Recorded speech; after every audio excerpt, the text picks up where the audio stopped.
बोलिए आनंद कंद भगवान की, सद्गुरुदेव भगवान की, आचार्य श्री रामचरण जी महाराज की।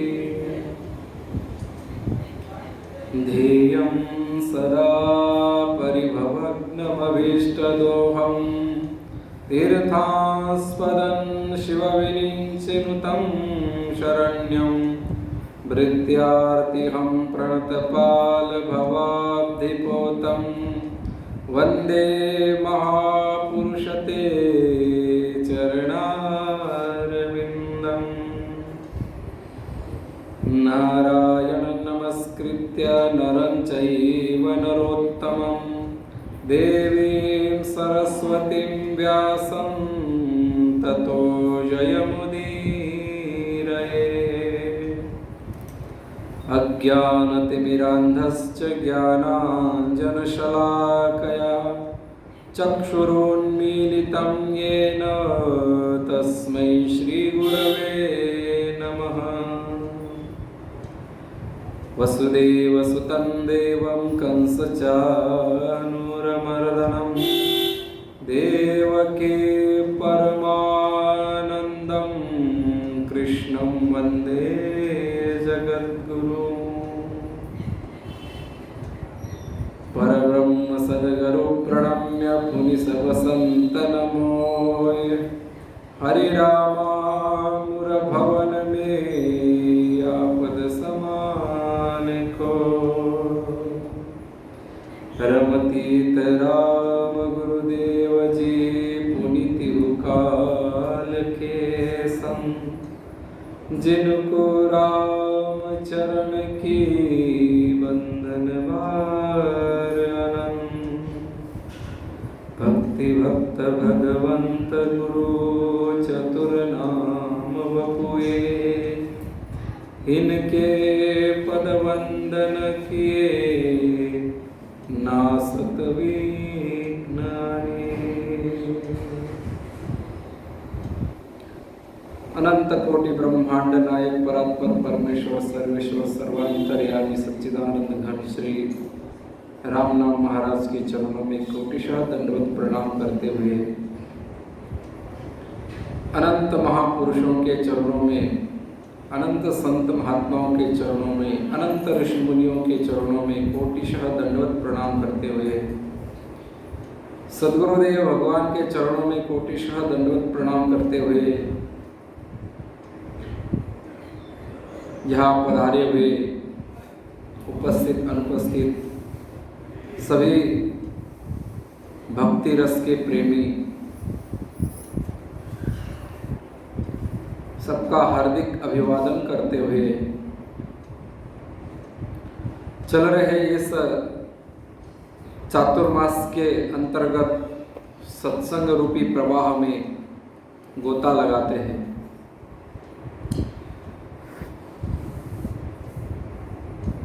मनुष्य शरीर बड़ी कठिनता से मिलता है और मिलने के बाद में भी उसको सद मार्ग में लगाना, अच्छे संस्कार उसको मिलना वो कठिन है। अच्छे संस्कार मिल भी जाए, वो टिके रहना वो कठिन है। इसीलिए संत महापुरुष अपने जीवन से, अपनी जीवन की यात्रा से अपने लोगों को शिक्षा देते हैं, उपदेश देते हैं और अपना कल्याण करके दुनिया को दिखा देते हैं कि इसी मनुष्य शरीर से हम लोगों ने जिस आनंद को खोया था, जिस परमात्मा को हम भूल गए थे, उसी को पुनः हमने प्राप्त किया है। जैसे अर्जुन ने कहा, नष्टो मोह स्मृतिर्लब्ध। कृष्ण भगवान को कहते हैं अर्जुन जी कि मेरा मोह नष्ट हो गया है, मुझे मेरी स्मृति पुनः मिल गई है, मुझे स्मरण हो गया है कि मैं साक्षात आपका ही अंश हूँ। मैं संसार का न होकर आपका हूँ। तो ऐसे ही जीवन से अपने लोगों को उपदेश देने वाले संत श्री रामदास जी महाराज जी का चरित्र हम लोग श्रवण कर रहे हैं। कल बहुत सुंदर प्रसंग चला था। समय के अभाव से प्रसंग पूरा नहीं हो पाया, तो उसी प्रसंग को आगे चलाते हैं। प्रसंग चल रहा था कि भगवान अपने भक्त से मिलने के लिए बड़े लालायित रहते हैं, उतावले रहते हैं। भगवान को ऐसा लगता है कि कब ये भक्त मेरी तरफ देखे और मुझे मिलने के लिए इच्छा मात्र करे। उद्योग करने की जरूरत नहीं है, उद्योग बस इतना ही करना है कि हमको सम्मुख होना है, भगवान के सन्मुख होना है। भगवान की दृष्टि के अंदर तो हम है ही, भगवान की नज़र में तो हम है, बस केवल हमको हमारी नज़र भगवान की तरफ करना है। हमारा जो मुख है वो भगवान से विमुख हो गया है, बस केवल सन्मुख होना है। और जैसे सन्मुख होंगे वैसे ही भगवान हाथ फैलाए, बाहु फैलाए खड़े हैं। भगवान राम जी अयोध्या के नाथ श्री रामचंद्र प्रभु जब वनवास में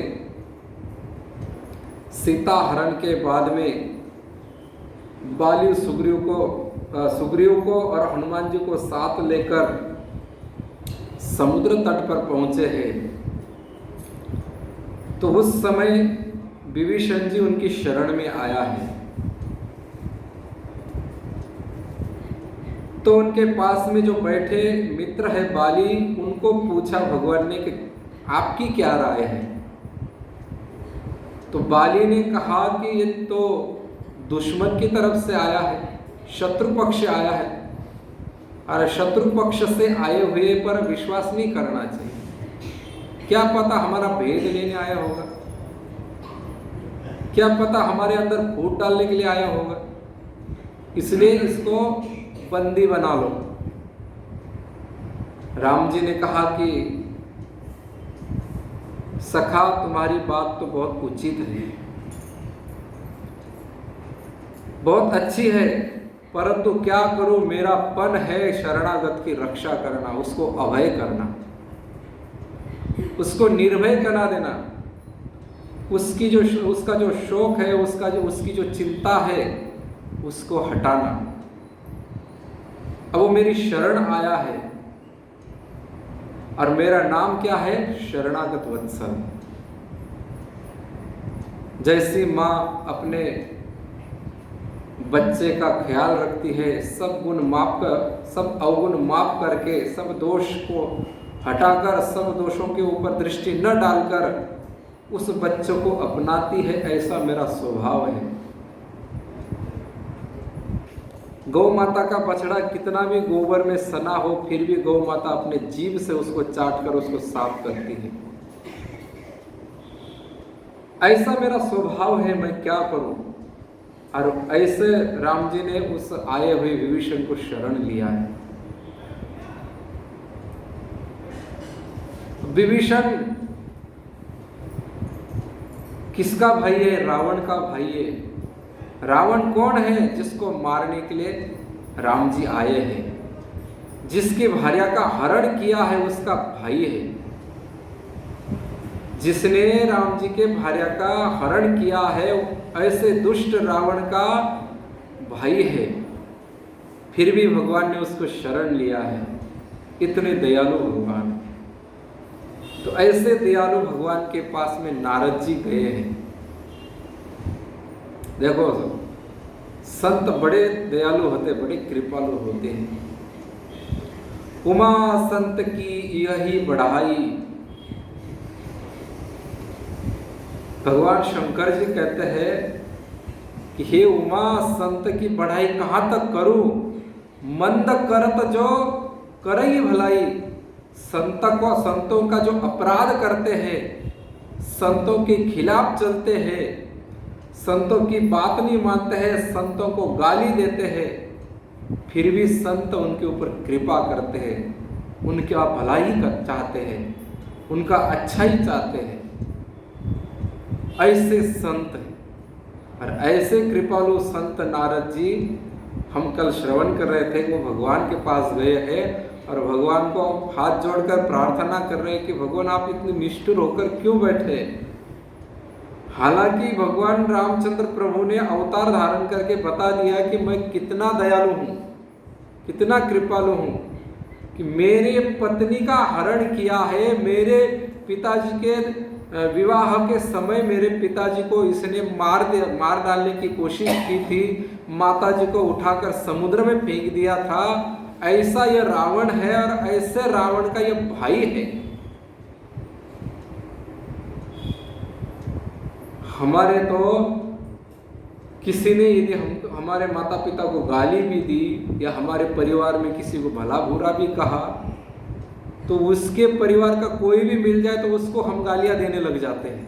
वो सामने भी आ जाए तो भी हम उसको डांटने लगते हैं और न जाने क्या क्या बातें करने लग जाते हैं उसके बारे में। और यहाँ तो हरण किया है पत्नी का, उसके श्री रामचंद्र प्रभु की अर्धांगिनी है जानकी जी, और उसका हरण किया है।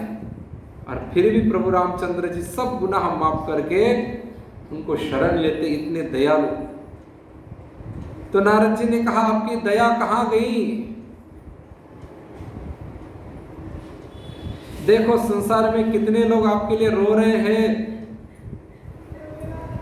माघ महीने की ठंड में, माघ महीने में कितनी ठंड पड़ती है, उस माघ महीने की ठंड में ठंड को न देखकर भी माताएं बहनें गंगा जी में ठंडे पानी में नहाती है, केवल आपके लिए नहाती है।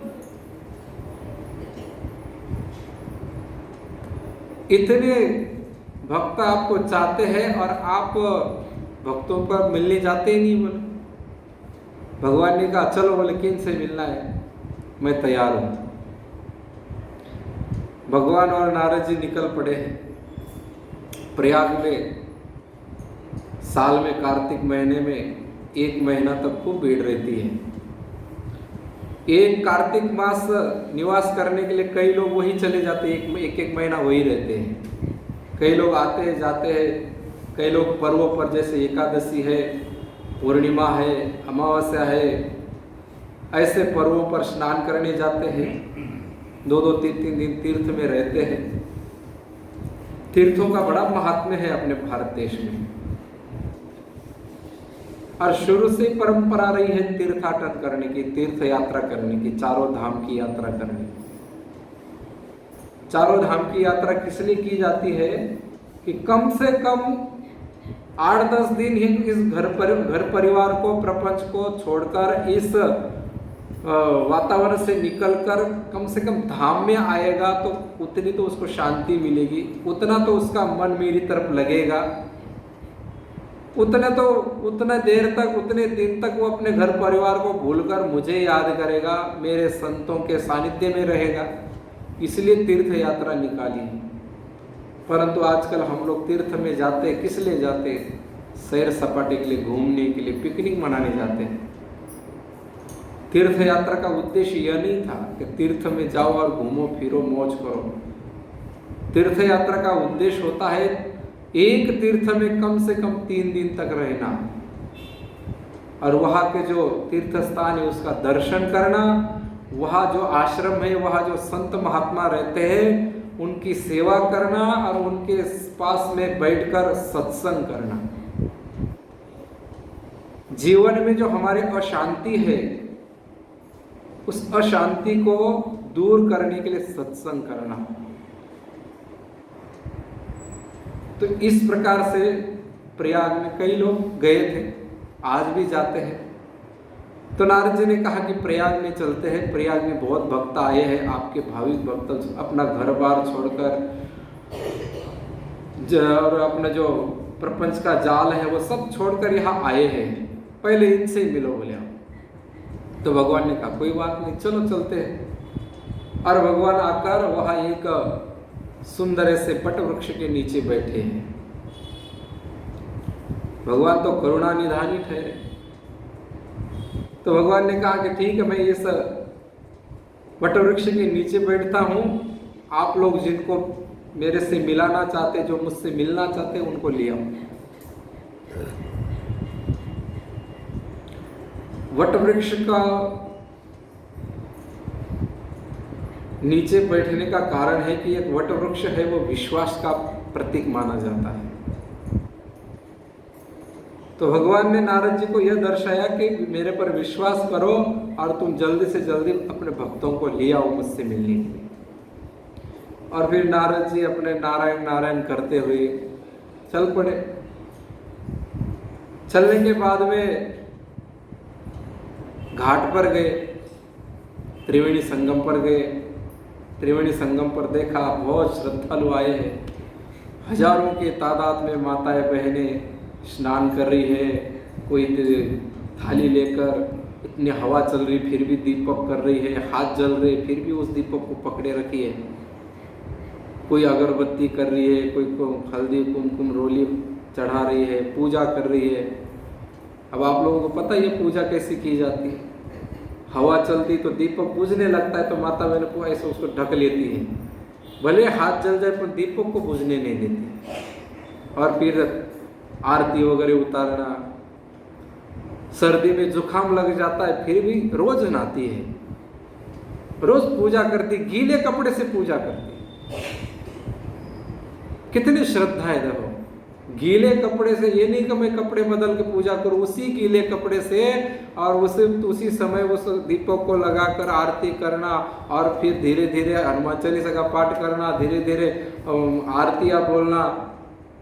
ये नहीं देखती कि मुझे ठंड लग जाएगी, बीमार पड़ जाऊं, कुछ नहीं देखती, फिर भी आरती करने लग जाती। और वहाँ कोई संत वगैरह बैठे हो तो किसी को 10 रुपए देंगी, किसी को केला देगी, किसी को क्या देगी। तो नारद जी ने देखा कि माता बहने बड़ी भाविक लगती है, बहुत श्रद्धालु है, कितना कष्ट सहन कर रही है। माता बहनों का सबसे ज्यादा प्रेम होता है अपने पुत्र में। तो ऐसे प्रेमी पुत्रों को छोड़कर यह आकर स्नान कर रही है, यहाँ प्रयाग में निवास कर रही है, कार्तिक मास का आनंद ले रही। चलो पहले इनके पास चलते हैं, क्योंकि इनके जो व्यवहार है, इनका जो दिनचर्या चल रही है, इनकी जो क्रिया देखकर नारद जी बड़े द्रवित हो गए कि इनको सबसे ज्यादा भगवान से मिलने की लगन लग रही है। इसलिए नारद जी वहां आए और नारायण नारायण करते आए। तो जैसे माता बहनों ने नारद जी को देखा, नारद जी की वाणी सुनी, तो सब आनंदित हो गए और सब नारद जी का पूजन करने लगे। तो नारद जी ने कहा कि मेरा पूजन मत करो, मैं आप लोगों को भगवान से मिलाने आया हूँ। बोले भगवान से?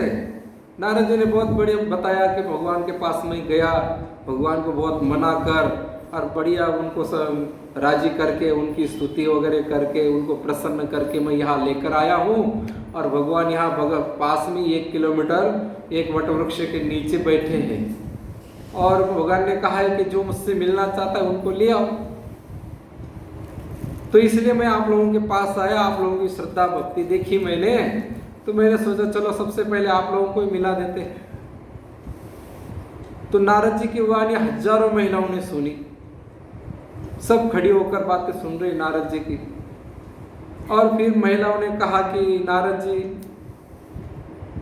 भगवान कहीं हमसे थोड़ी मिलेंगे, भगवान तो कहीं और रहते, बोले कहीं वैकुंठ आकाश में कोई बहुत दूर है, यहाँ थोड़ी भगवान। बोले आप ऐसे ही बोल रहे, बोले हमको बहकाने के लिए। आप चाहते हैं कि मेरी बात सुने और हम इस तकलीफ से बाहर निकले। नारद जी ने कहा नहीं नहीं, सही में भगवान आए हैं। तो कई माता बहन हंसने लगे, बोले नारद जी क्यों विनोद कर रहे हैं हमसे, भगवान कोई ऐसे ही थोड़ी मिलते हैं, क्यों मजाक कर रहे हैं, हमको करने दो, बोले हमारा कार्य। और फिर आधी माताएं बहनें वापस नहाने लग गई, कोई आरती उतारने लग गई, कोई दीपक लगाने लग गई। नारद जी ने हाथ जोड़कर कहा कि अरे समझो मैं सत्य बोल रहा हूँ, भगवान यहाँ आकर बैठे हैं, आपसे मिलने के लिए तरस रहे हैं। आप चलो ना, इतने दूर से घर बार छोड़कर आप यहाँ आई है और आप इतना नहीं जा सकते।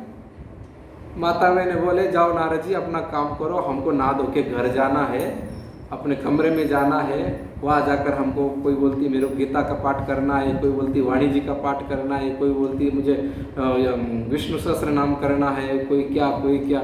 हमको बहुत उद्योग है, फिर भोजन बनाना है और फिर साधु संतों को, हमको 2-4 संतों को खिलाना है और ऐसे हमारे बहुत काम है। घर वालों का भी फ़ोन आएगा, बात करनी है, घर वालों का रिपोर्ट लेना है, क्या चल रहा है। वो फिर मुझे पूछेंगे फ़ोन क्यों नहीं उठाया, फिर उनकी भी डांट खानी पड़ेगी। कोई कहती मेरे पति घर पर बैठे, उनको भोजन कराना, ऐसी सब बातें बनाने लग गए। नारद जी ने हाथ जोड़ लिए, वाह रे वाह तेणियों, भगवान वहाँ इंतजार कर रहे हैं, तुम तुम्हारे काम में लगे। फिर नारद जी ने हाथ जोड़ कर देखा, फिर इधर उधर देखने लग गए। नारद जी ने मन में विचार किया, मैंने सोचा कि सबसे ज़्यादा तो माता बहनें भाविक होती है, यही भगवान को मिलना चाहेगी, परंतु यही मना कर रही है। ये तो कह रही कि क्यों नारद जी हमसे ठट्टा कर रहे हो, क्यों मजाक कर रहे हो, भगवान को ऐसे ही मिलते हैं। मेरे वाणी पर भी उनको विश्वास नहीं है और अपने काम में लग गई वापस। नारद जी ने देखा चलो छोड़ो, बोले इन माता बहनों को।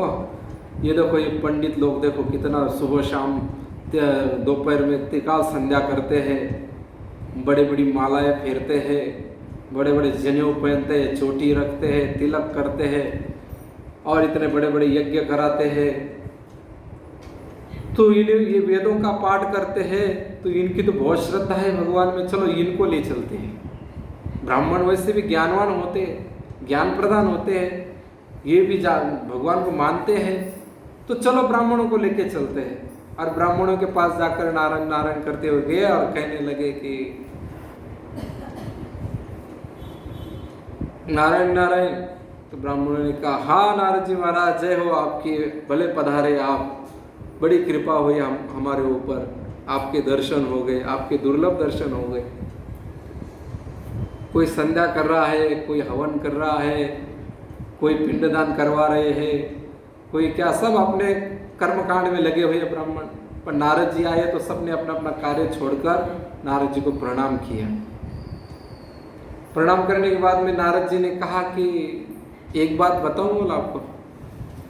बोला हाँ बोलिए नारद जी।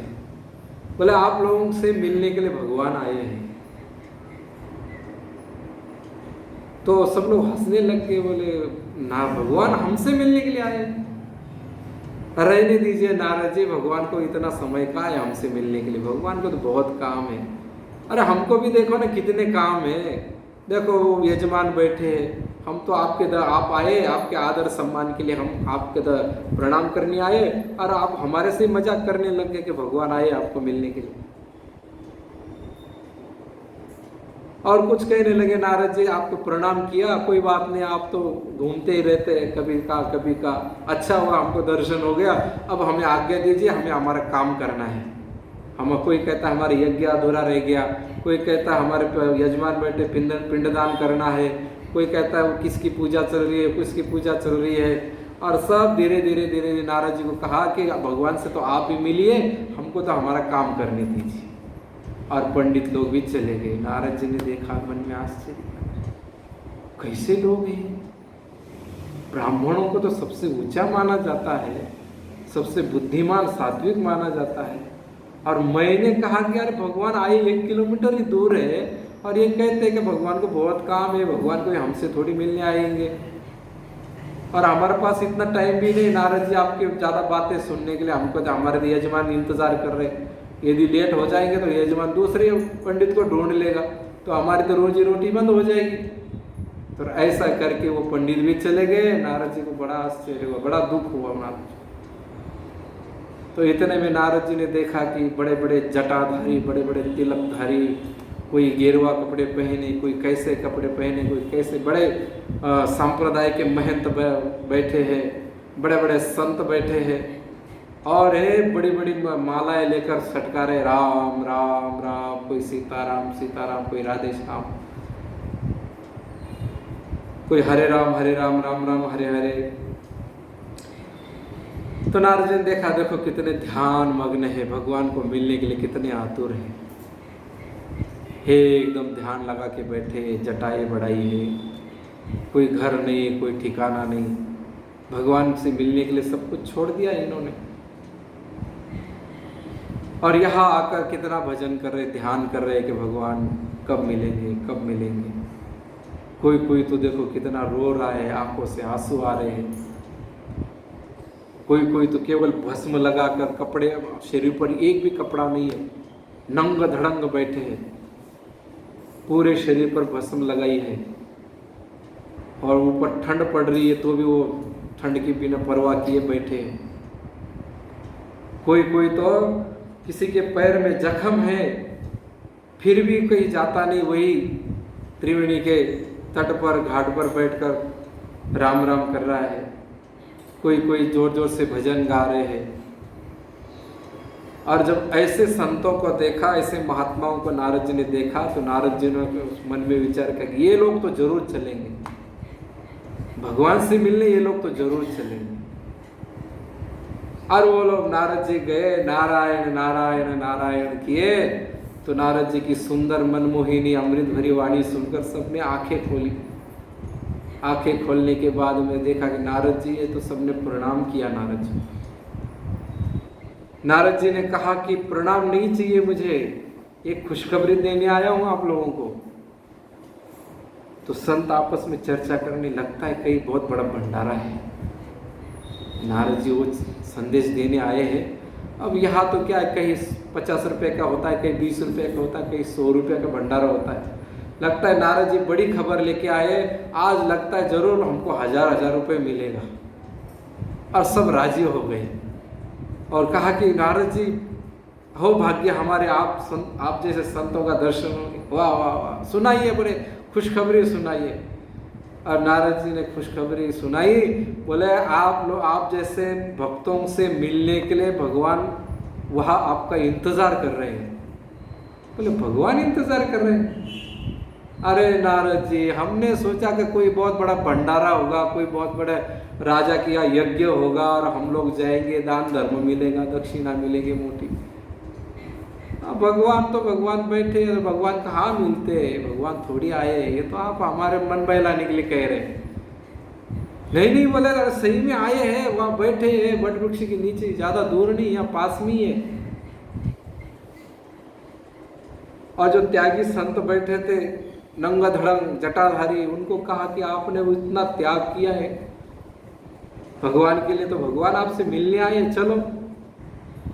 अब आपस में वो सब संत एक दूसरे की तरफ देखने लगे, एक दूसरे का मुंह ताकने लगे। मन में विचार करते हैं, अरे हम तो यहाँ इसलिए बैठे हैं कि हमारी वेशभूषा, हमारा त्याग देखकर कोई 10 की जगह 100 रुपये चढ़ाएगा।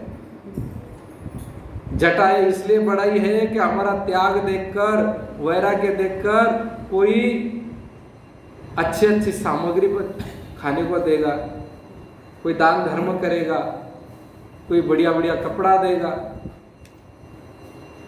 और नारद जी बोल रहे कि भगवान मिलने आए। अरे भगवान थोड़ी ऐसे मिलते हैं। नारद जी तो मजाक करने की आदत है। कंस के पास जाते हैं और कंस को बोलते हैं, अरे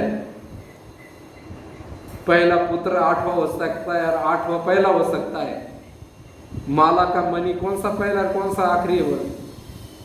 तो इनका तो काम ही है उलट पुलट करना। अपने तो शांति से बैठे रहो, अपने तो जो कमाई हो रही है, सुबह सुबह लोग ज्यादा आते हैं और सुबह सुबह एक ही महीना है कमाई का, और इसी महीने में लोग आते हैं, और इसमें भी इसे नारद जी के पीछे पड़े तो जाएंगे तो ये कमाई भी चली जाएगी, साल की कमाई हमारी ऐसी जाएगी, भूखे मरना पड़ेगा। नारद जी ने कहा कि ऐसे भगवान से तो आप ही मिलो और हमारी कमाई होने दो, जाओ, बोले सुबह सुबह समय मत खराब करो हमारा। अरे ऐसे वो बैठ गए सब वापस। अब नारद जी हताश हो गए। हताश होकर भगवान के पास आए और भगवान को कहा कि भगवान आपसे मिलना तो कोई चाहता ही नहीं, ये तो सब ऊपर ऊपर से कर्म कर रहे, और कर्म भी इसलिए कर रहे, कोई तो दिखाने के लिए कर रहे एक दूसरे को, और कोई तो कमाने के लिए कर रहे हैं। कोई दिखाने के लिए और कोई कमाने के लिए, और इसी चक्कर में सब पड़े हैं। ना तो आपसे मिलने के लिए कोई कर्म कर रहा है, ना तो आपसे मिलने के लिए कोई माला फेर रहा है, ना तो आपसे मिलने के लिए कोई यज्ञ कर रहा है। बड़े बड़े महात्माओं ने त्याग तो दिखाते हैं, परंतु भीतर से इच्छा कामना तो संसार की है। और भगवान ने कहा, इसीलिए नारद, मैं तो बहुत मिलना चाहता हूं, परंतु यही मिलना नहीं चाहते, तो मेरा क्या दोष है इसमें। ऐसे दयालु भगवान के ऊपर रामदास जी ने अपना सब कुछ छोड़ दिया। बोले भक्तवत्सल भगवान की। और फिर रामदास जी की घर गृहस्थी बहुत सुंदर चल रही है। उनकी एक पत्नी है, क्योंकि उम्र होने के बाद में तो विवाह करना चाहिए। ज़्यादा उम्र हो जाती तो विवाह का वो आनंद नहीं रहता है। और समय पर विवाह हो जाता है तो न तो माता पिता दुखी होते हैं और न जिनका विवाह होता है वो दुखी होते हैं। क्योंकि शास्त्रों में आया है, पुत्री होती है वो जब तक अपने ससुराल में जाकर रजस्वला होनी चाहिए। माता पिता के यदि घर में यदि वो रजस्वला हो जाती है तो उसकी गंदगी माता पिता को खानी पड़ती है। स्पष्ट आया है, भागवत में आया है, कई शास्त्रों में आया है। तो अपने पुत्रों का विवाह समय पर कर देना चाहिए। तो पहले लोग जो 12-13 साल में विवाह कर देते थे लड़की का, तो कोई गलत नहीं करते थे, क्योंकि वो अपने शास्त्रों को मानते थे, अपने ग्रंथों का आदर करते थे। और आजकल शास्त्रों को नहीं मानते हैं, ग्रंथों को नहीं मानते। संत लोग यदि कहते हैं तो बोलते ये तो अपनी रोजी रोटी चलाने के लिए कहते हैं। अरे संतों को क्या करना है? संत यदि पैसा भी लेते तो खुद के लिए नहीं लेते। आज हमारे महाराज जी ने जो भेंट चढ़ाई किसी से 1 रुपया नहीं मांगा है। जो अपनी तरफ से भेंट दिया है उसको इकट्ठा करके और ये वृक्ष लगाया है, और इसी वृक्ष के नीचे बैठकर हम सत्संग कर रहे हैं। और यदि वो नहीं करते तो हम हमारे घर में बैठे रहोगे। तो संत महात्मा के पास भले वो दिखने में ऐसा लगता है कि अरे देखो इन्होंने इतना बड़ा बंगला बनाया, इतना बड़ा आश्रम बनाया, महात्माओं को क्या करना है आश्रम के लिए? महात्माओं को क्या, जैसे अभी कह रहे लोग कि रामदेव बाबा है, उसने तो बहुत बड़ा बिजनेस किया, उसको क्या करना बिजनेस का? पर इसके पीछे के कारण नहीं देखते हैं। कि साधारण एक उदाहरण देते हैं कि जो हम पेस्ट करते हैं कोलगेट, उस कोलगेट की कंपनी साल में 12,000 करोड़ रुपया अपने देश ले जाती थी यहाँ से। तो रामदेव बाबा ने अपना दंत मंजन निकाला तो वो पैसा कम से कम भारत में तो रह रहा है, हमारे भारत से बाहर तो नहीं जा रहा है। और भारत ही हमारा घर है, ये घर हमारा घर नहीं है। यदि भारत सुरक्षित रहेगा तो ये घर सुरक्षित रहेगा, और यदि भारत सुरक्षित नहीं रहेगा, अंग्रेजों की तरह यदि कोई शासन करने वाले आ जाएंगे तो हमारे घर में रहने वाले प्राणी भी सुरक्षित नहीं रहेंगे। तो इसीलिए आध्यात्मिक में अपने ग्रंथों का आदर करना चाहिए। संत महात्माओं के वाणी का जीवन में उनकी वाणी धारण करनी चाहिए। और ऐसे ही रामदास जी महाराज जी के जीवन में संतों का संग भी था और भगवान का भजन भी था। इसलिए उनके माता पिता ने उनका विवाह बहुत सही समय पर कर दिया है। और विवाह होने के बाद में उनकी पत्नी आई है, उस पत्नी का नाम है मूली देवी। क्या नाम है? मूली देवी। तो मूली देवी बहुत पतिव्रता थी। संत कहते हैं, संतों के मुख से हमने सुना है, ये यदि मैं स्त्री होती, ये कौन कह रहे? गीता प्रेस की स्थापना जिन्होंने की है जयदयाल गोविंद जी, वो कहते यदि मैं स्त्री होता तो मैं बहुत जल्दी कल्याण कर लेता। तो लोगों ने पूछा कि कैसे कर लेते? स्त्रियां तो बहुत है, उनका तो नहीं हो पा रहा है। बोले स्त्री को तो एक ही काम करना है, क्या? पति की आज्ञा का पालन, बस और कुछ करना ही नहीं, और कोई झंझट ही नहीं बोले। पति के आज्ञा के पालन के सिवाय कुछ झंझट ही नहीं उसको, अपने खुद को सोचना और खुद को विचार करने की जरूरत ही नहीं उसको, क्योंकि पूरी जिम्मेदारी पति के ऊपर है उसकी। क्योंकि यदि पति उसको लेके आया है, पति ने उसको स्वीकार किया है, तो पति जैसे कोई हम घर में कोई गाय लाते हैं या कोई दूसरा प्राणी लाते हैं, तो हम उसको खरीद के लाते हैं, तो उसको खिलाने पिलाने का, उसको बीमारी में ख्याल रखने की जिम्मेदारी किसकी? हमारी है। जो मालिक लाता है उसकी है। ऐसे ही पति पत्नी को लेकर आता है तो पति की जिम्मेदारी होती है पत्नी का ध्यान रखना, और पत्नी का एक ही काम होता है कि जो पति कहे वही करना है, उसमें किंतु परंतु कुछ नहीं करना है, और उसी में उसका कल्याण है। तो ऐसी ही वो मूली देवी अपने पति के हर आज्ञा का पालन करती, ये विचार नहीं करती, अपनी बुद्धि कहीं नहीं लगाती वो, अरे पति ने तो ऐसा कह दिया, अब क्या होगा, ऐसा नहीं कहता, ऐसा करने से तो हमारा नुकसान हो जाएगा, ऐसा करने से तो लोग नाराज हो जाएंगे, परंतु वो अपनी बुद्धि नहीं लगाती थी।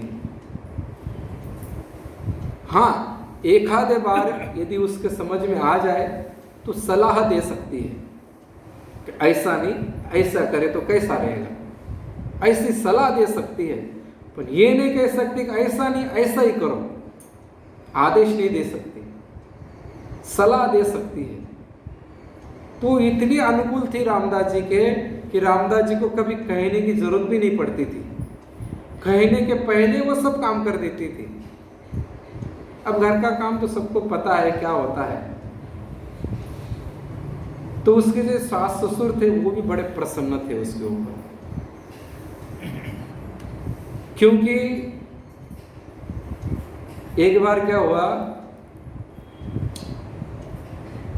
द्रौपदी को भगवान कृष्ण की पत्नियों ने पूछा, अरे हमारा तो एक पति है, वही हमसे संभला नहीं जा रहा है, तू 5-5 पतियों को कैसे संभाल लेती है, सबको कैसे प्रसन्न रखती है, कोई जादू टोना हो, कोई वश करने का मंत्र भी हमको बता दे, बोले हम भी हमारे पति को खिला देंगे। वो आजकल कई माताएं मैंने पूछती है, हमको भी पूछती कि महाराज जी हमें कोई ऐसा मंत्र बताओ, हमारा पति हमारा कहना ही नहीं मानता है, कुछ ऐसा मंत्र बताओ जो मैं कहूँ वैसा ही करें।